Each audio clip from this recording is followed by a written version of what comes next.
দেখো বস, যে ছেড়ে চলে যাওয়ার সে ছেড়ে চলে গেছে, তাকে নিয়ে অত ভাবতে হবে না। এক্স মানে প্রাক্তন, সো তাকে নিয়ে বেকার ভেবে সময় নষ্ট করে লাভ নেই। বরং আমি বলবো এক্সকে নিয়ে না ভেবে নেক্সটকে নিয়ে ভাবো।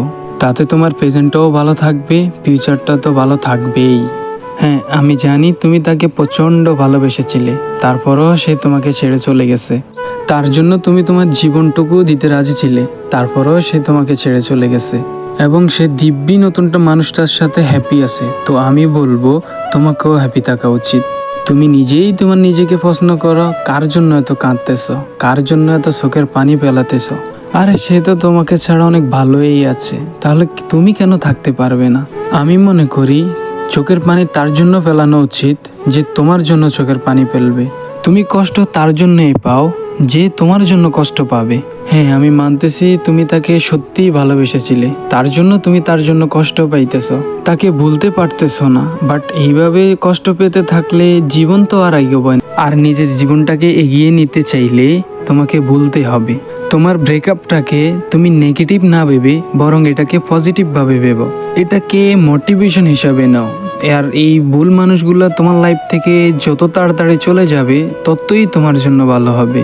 কারণ সে তাড়াতাড়ি ব্রেকআপ করে তোমার অল্প সময় নষ্ট করছে। বস, সময়ের দামটা অনেক বেশি, তাই আমি বলবো ব্রেকআপটা ভালোর জন্যই হয়েছে। পারলে তাকে একটা ফোন করে বরং থ্যাংক ইউ বলা উচিত তোমার।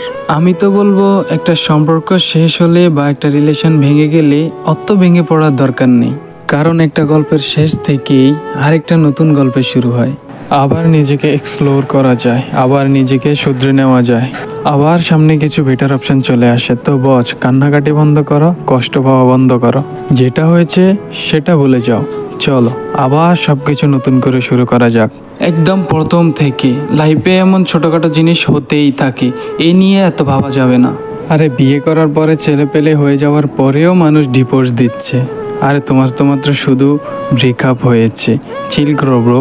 লায়লা মজনু বা দেবদাস হতে যেও না, কারণ এখনকার সমাজ টাকা দেখে। আরে এখন যদি তুমি এইসব প্রেম ভালোবাসা রিলেশনশিপ নিয়ে পড়ে থাকো, সময় নষ্ট করো, তাহলে সারা জীবন তোমাকে সফর করতে হবে।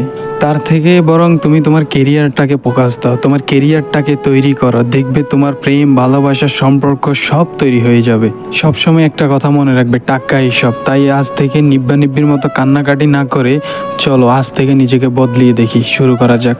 তোমার এক্স তোমাকে ছেড়ে চলে গেছে বলে বদলা নেওয়ার দরকার নেই, বরং নিজেকে বদলে দেখাও। কারণ কি জানেন, success is the best revenge. যে ছেড়ে চলে যাওয়ার সে এমনিতেই ছেড়ে চলে যাবে, এইসব সস্তা মানুষের জন্য কষ্ট পেয়ে লাভ নাই। তো সবার শেষে একটা কথাই বলবো, এক্সকে নিয়ে একটা লাইন হয়ে যাক কমেন্ট বক্সে।